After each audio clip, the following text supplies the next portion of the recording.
Bonjour, vous écoutez le balado C'est le temps de parler, destiné aux personnes aidantes naturelles de l'Ontario. Ce balado vous offre des conseils, des ressources et une validation émotionnelle. Si vous vivez des hauts et des bas dans votre rôle d'aidance naturelle, sachez que vous n'êtes pas seul. Je m'appelle Sarah Calvin, je suis responsable régionale au sein de l'équipe de l'Organisme de soutien aux aidants naturels de l'Ontario, ou l'OSANO, et votre animatrice pour cet épisode, C'est le temps de parler.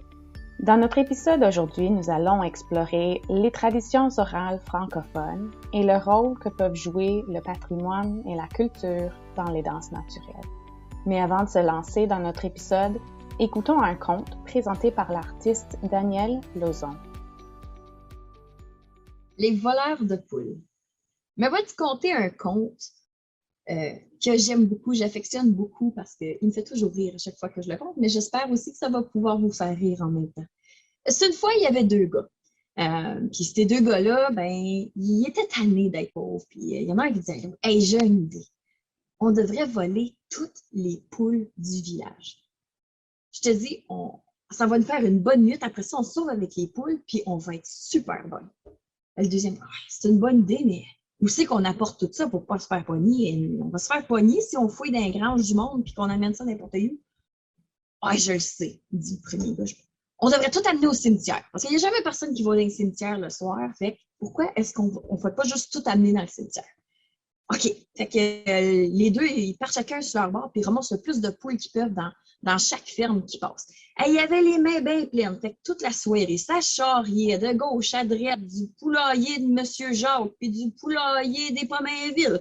Puis let's go. Et ça a ramassé, ça a tout égorgé, toutes les poules du village, puis ça les a toutes amenées au cimetière.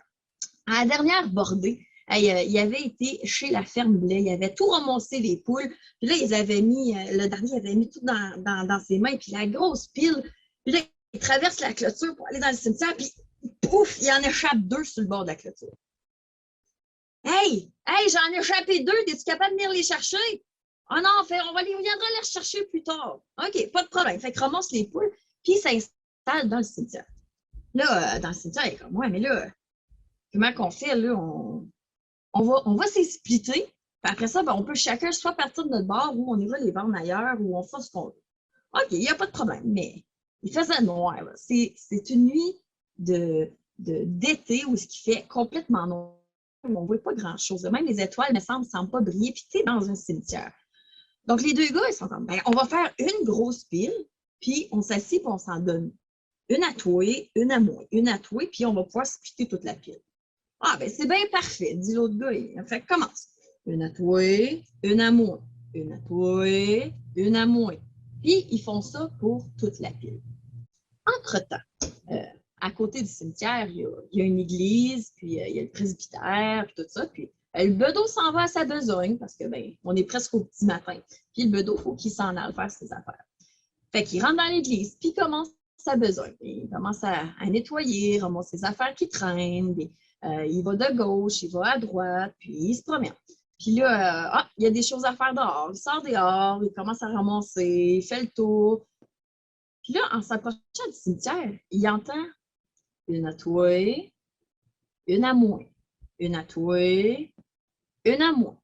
Le bedeau, pris de panique, court au presbytère, va voir le curé. Monsieur le curé, il faut vous venir, monsieur le curé, dépêchez-vous, dépêchez-vous. Le curé sort de son lit, il met sa jaquette, ramasse sa robe de chambre, puis décolle. Il est comme, quoi, qu'est-ce qu'il est comme? Vous allez jamais craindre ça, monsieur le curé. Le diable, puis les yeux sont en train de se splitter les âmes dans le cimetière. Voyons donc le bedeau, ça se peut pas. Je vous le dis, venez voir. Fait que le curé puis le bedeau s'en allent sur le bord du cimetière, puis il commence à écouter. Une à toi, une à moi, une à toi, une à moi. Le curé regarde le bedeau. Voyons, c'est donc bien bizarre, ça se peut pas, voyons donc. Ils sont en train de splitter les âmes. Puis les deux voleurs dans le cimetière. On a fini. Hey, non, il en reste deux sur le bord de le bedeau regarde le curé, comment c'est nous autres, ça? Puis ils se mettent à courir.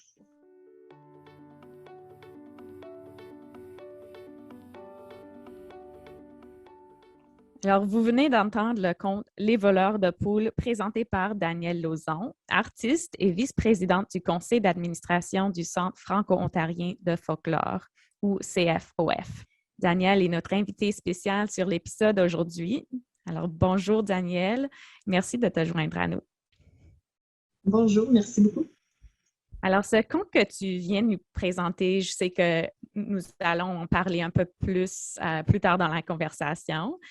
Mais pour commencer, peut-être parle-nous un peu de toi et comment es-tu devenue conteuse? Moi, je suis une petite fille du nord de l'Ontario. Je suis née, j'ai grandi, puis je suis retournée à Hearst. Puis, j'ai toujours trouvé ça intéressant. J'ai grandi sur une ferme, puis j'ai toujours trouvé intéressant tout ce qui touchait la tradition orale, la tradition matérielle, et ça m'a toujours animée. Puis pendant mon baccalauréat, j'ai découvert que ça s'étudie, ça, cette affaire-là, le folklore. Donc, ça a été merveilleux, ça a été une découverte. Et de là, j'ai fait un deuxième bac en folklore et ethnologie. Puis, j'ai découvert le Centre franco-ontarien de folklore à ce moment-là. J'ai commencé à visiter, j'ai commencé aussi à travailler là parce qu'il y avait des stages.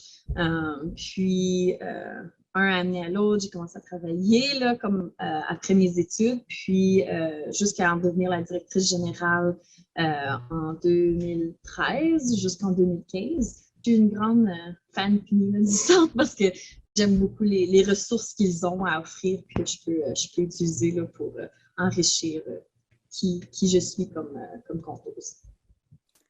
Oui, alors je voulais, pour les auditeurs qui ne connaissent pas le CFOF, juste faire un petit résumé de la mission et le travail de l'organisme. Donc, le Centre franco-ontarien du folklore a commencé officiellement en 1972 avec le père Germain Lemieux. Avant, le père Germain Lemieux faisait de la cueillette. Depuis les années 50, il allait dans les salons des gens puis les enregistrer. Là, ça a commencé sur des fils de fer. Puis d'année en année, il a évolué avec la technologie d'enregistrement, là, Dieu merci.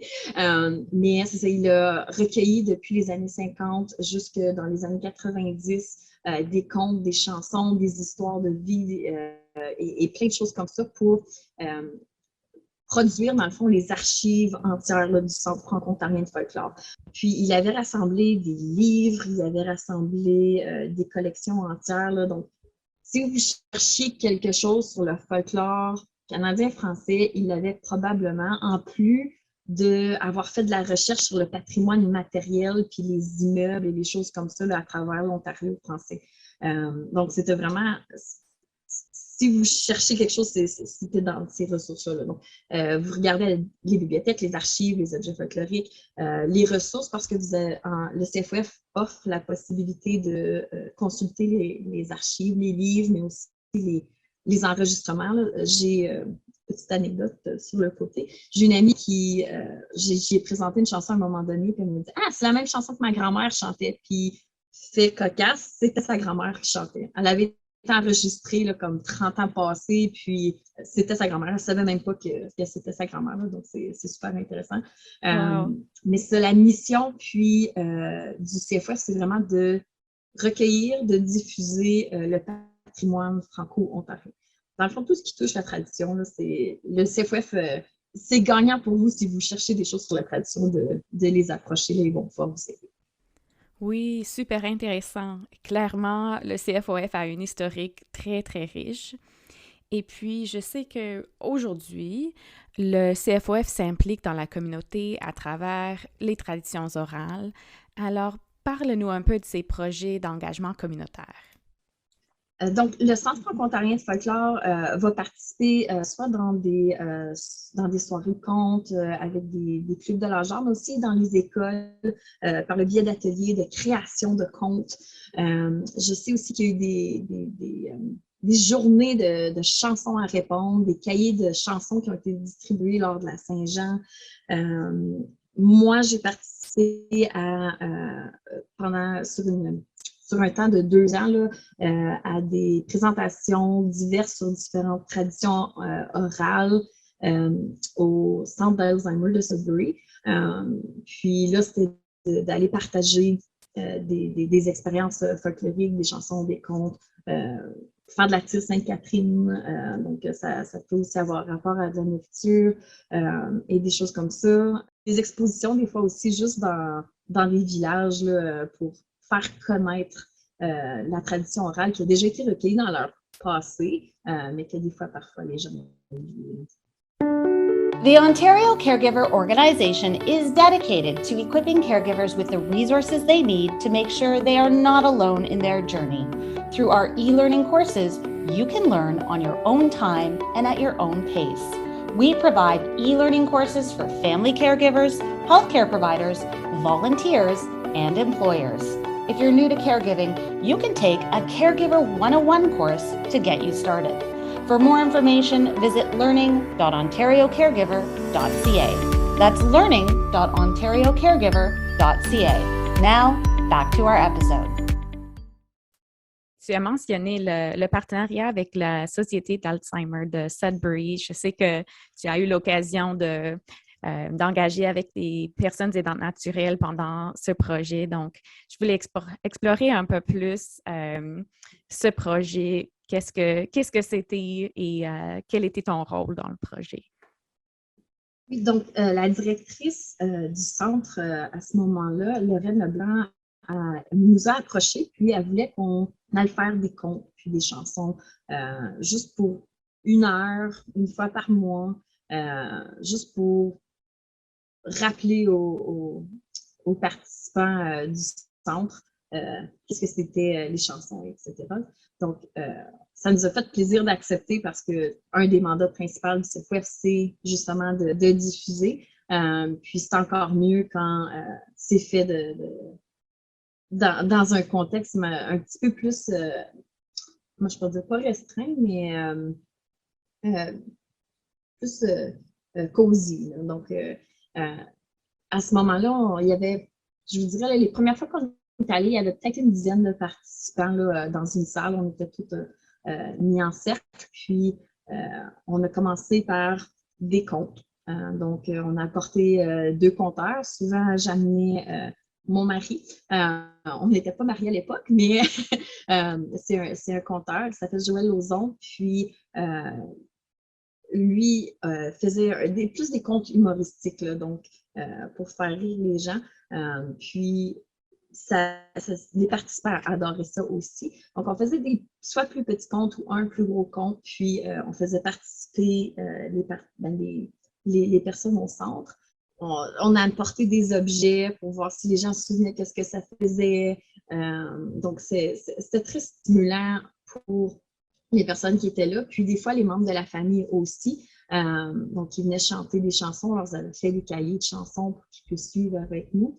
Puis c'est ça, là, des fois, ça réveillait chez les participants là, des souvenirs, puis des fois, c'était des personnes qui participaient pas beaucoup, qui n'étaient pas très engagées, mais des fois, là, on parlait d'une chose, puis là, ça les éveillait pour 1 demi-heure, 45 minutes, puis ils nous parlaient de tout et de rien, ou des choses qui leur rappelaient leur enfance, etc. Puis on trouvait ça donc intéressant. Puis même si c'était 1 heure, des fois, ça finissait par être 3 heures parce que c'était vraiment stimulant. Puis tout le monde était engagé. Puis même les personnes qui travaillaient au centre, des fois, là, ils réalisaient que ça l'engageait plus que qu'est-ce qu'on s'attendait que c'était pour faire. Oui, non, j'ai l'impression que c'était un projet qui était vraiment du fun, mais aussi avait des moments très significatifs. Donc, je me demandais, est-ce que tu pourrais nous partager quelques moments mémorables de ce projet? J'ai choisi de vous présenter les voleurs de poules aujourd'hui justement parce que c'est, je pense, l'histoire à succès de cette collaboration-là entre le Centre franco-ontarien de folklore et le Centre d'Alzheimer. J'avais un monsieur, il était toujours assis, puis des fois, on ne savait même pas s'il nous écoutait, donc il était vraiment de façon plus, comment je pourrais dire, il était très calme, puis il n'engageait pas, là, donc il parlait très, très, très peu. Puis à un moment donné, je fais les voleurs de poules. Puis il se met à rire, mais à rire. Puis on est comme, mais voyons, qu'est-ce qu'il y a de drôle? Comme, c'est un conte drôle, mais pas si drôle que ça. Puis là, il est comme, ben, quand j'étais jeune, moi aussi, j'en ai déjà volé des poules. Puis là, il s'est juste mis à parler de quand il était jeune, puis toutes les couplats qu'il avait fait, dont voler les poules du voisin, puis qu'ils avaient apportées chez lui. Puis même les intervenants du centre avaient jamais vu le monsieur en question s'engager autant à parler de quand il était jeune, etc. Ça l'avait débloqué quelque chose chez lui, puis ça lui avait rappelé des souvenirs. Puis ce qu'on m'expliquait, c'est que avec l'Alzheimer et la démence, on finit par oublier les souvenirs les plus frais, puis on se rappelle beaucoup des souvenirs les plus tôt dans notre vie. Puis là, ça l'avait engagé, puis là, il pouvait se rappeler clairement de qu'est-ce qui se passait. Donc, on avait trouvé ça très, très intéressant là, qui nous partage ça avec nous. C'était une expérience, c'est encore une de mes expériences préférées de quand j'ai travaillé au centre. J'aime ça en parler. Mais c'est ça, ça nous avait fait chaud au cœur de pouvoir rappeler à la personne qui a déjà été, puis de pouvoir le partager avec nous. C'était un cadeau là, de la part du monsieur. On avait trouvé ça vraiment fantastique. Là. Wow. Oui, comme tu dis, ça fait chaud le cœur. Alors, étant donné que nos auditeurs sont principalement des personnes aidantes naturelles, pourrais-tu nous partager quelques exemples d'échanges que tu as eus avec les proches aidants dans le cadre de ce projet et quel a été l'impact pour eux?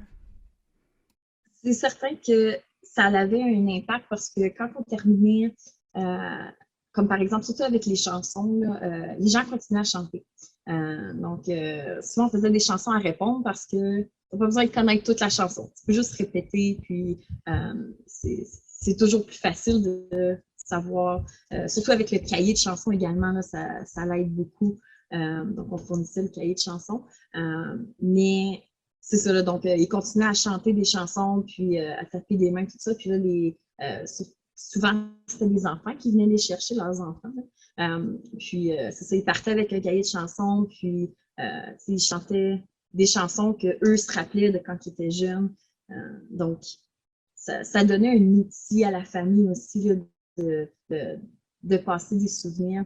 Ah oui, je chantais ça quand on allait à telle soirée, etc. Des fois même pas les intervenants, mais les participants au centre, ils chantaient des couplets qu'on ne connaissait pas. Ça l'arrivait à quelques reprises, puis c'est parce que ça faisait partie de leur bagage historique, leur bagage folklorique dans le fond. Donc, je ne sais pas si ça l'a apporté avec la famille, mais en même temps, ça sort des sujets de conversation, puis ça sort des choses à faire également là, en famille ou avec les aidants, là, puis avec les participants. Oui, non, j'ai beaucoup aimé entendre ces histoires et ces souvenirs. Je vois que c'était une expérience significative pour les participants, mais aussi pour toi. Définitivement, là, comme c'est de mon temps au Centre franco-ontarien de folklore, c'est toujours un coup de cœur. Over a third of caregivers use their personal finances and savings to pay for the needs of the person they care for. Financial hardships are common when it comes to being a caregiver. Luckily, there is financial support for caregivers through government agencies and community organizations. As a caregiver, you may be eligible for caregiver benefits and leave. The Ontario Caregiver Organization has made a list of financial support and grants. Visit ontariocaregiver.ca for more information. Now, back to our episode. Un thème qui ressort pour moi en écoutant tous ces témoignages, c'est vraiment le bien-être. Et c'est un thème qui est important pour nous à Losano, car nous savons que la santé mentale et le bien-être des personnes aidantes naturelles a vraiment souffert pendant les 2 années de pandémie. Et puis, selon nos données de notre rapport Plein Feu, on sait que l'aidance naturelle est devenue de plus en plus difficile et aujourd'hui, c'est plus difficile que jamais. L'épuisement est plus élevé chez les personnes aidantes naturelles. L'impact financier est plus important à cause de la COVID-19 et les personnes aidantes naturelles s'inquiètent pour l'avenir de notre système de santé. À Lozano, on travaille à plusieurs niveaux afin de répondre à ces défis, mais en fait, on sait que tout le monde a un rôle à jouer pour aider les personnes aidantes naturelles. Donc, j'aimerais explorer un peu le rôle que peuvent jouer les traditions orales dans des stratégies de bien-être pour les aidants naturels et en fait pour tout le monde. Donc, peut-être, Danielle, selon tes expériences comme conteuse, est-ce que les traditions orales jouent un rôle dans ta résilience personnelle et ton bien-être? Toujours. Pour moi, personnellement, j'adore aller à la rencontre de personnes pour pouvoir recueillir de la tradition orale, autant des chansons que des histoires de vie, que la façon de vivre, mais les contes également. Donc, dans les dernières années, c'est venu de plus en plus partie de ma vie, si on veut. Dans les dernières années, en tant qu'adulte, en tant que mère de famille maintenant, j'ai eu l'occasion de passer davantage de temps avec les membres de ma famille, surtout ils deviennent de plus en plus âgés. Mon grand-père, par exemple, est décédé, puis j'ai passé plus de temps avec ma grand-mère parce qu'elle était seule, soit à se commémorer des souvenirs ou qu'elle m'apprenne des choses. Donc, c'est pas toujours de nous donner, mais peut-être aussi de demander de recevoir des choses. Donc, moi, je me souviens, par exemple, mon grand-père, à la fin de sa vie, je lui avais demandé si je pouvais l'enregistrer sur les différentes façons qu'il a failli mourir dans sa vie. Parce qu'il a il a eu une vie active vraiment extraordinaire, puis il m'a expliqué comment il a failli mourir 8 fois dans sa vie. Puis je me souviens, juste au début de l'entrevue, il m'a juste dit ma vie n'est pas vraiment intéressante, toi tu vas pas trouver ça intéressant, mais mon grand-père a comme coursé avec des chars de course dans le bois, en plein milieu de nulle part. Il a traversé des rivières avec son véhicule parce qu'il n'y avait plus de pont, des choses. C'était vraiment, vraiment intéressant.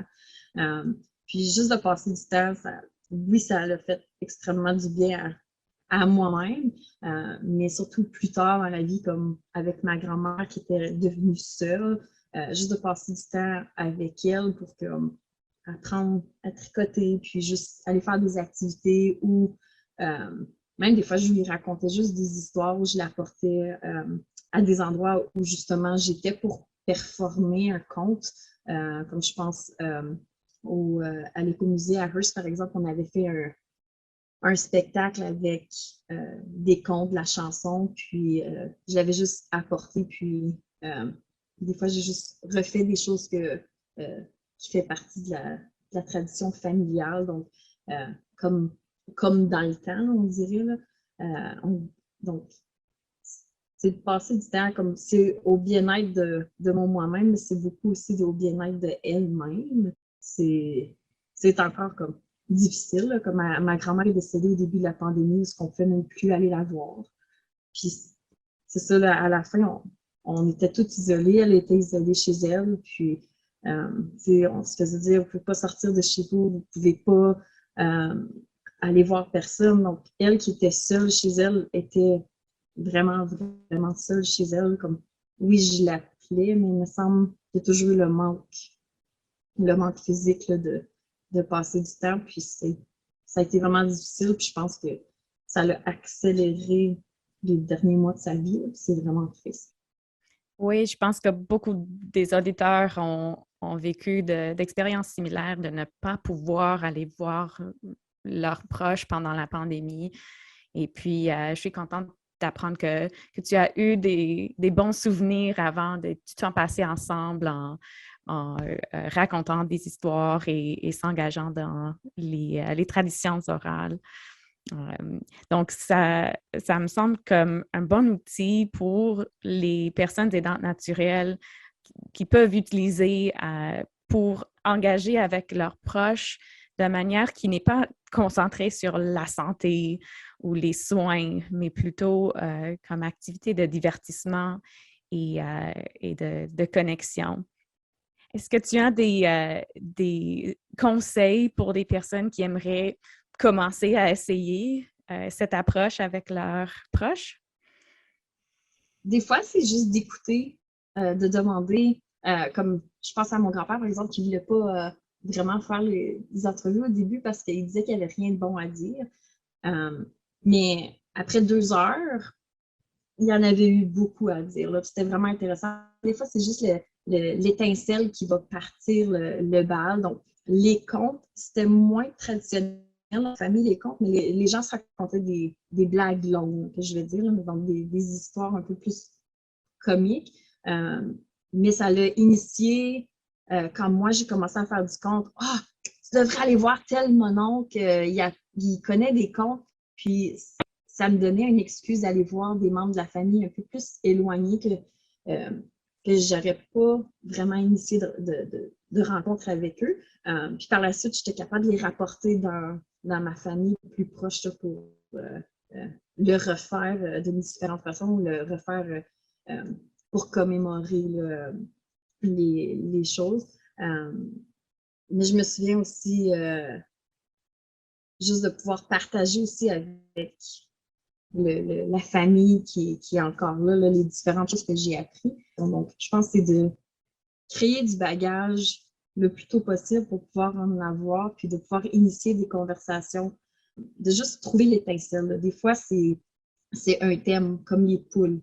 Mon petit monsieur au centre d'Alzheimer qui on n'avait jamais vraiment engagé de conversation, tout d'un coup nous a parlé pendant 30 à 45 minutes. Donc, je pense que c'est ces étincelles-là, donc c'est de créer ces opportunités-là. Des fois, c'est peut-être de créer une soirée de chansons.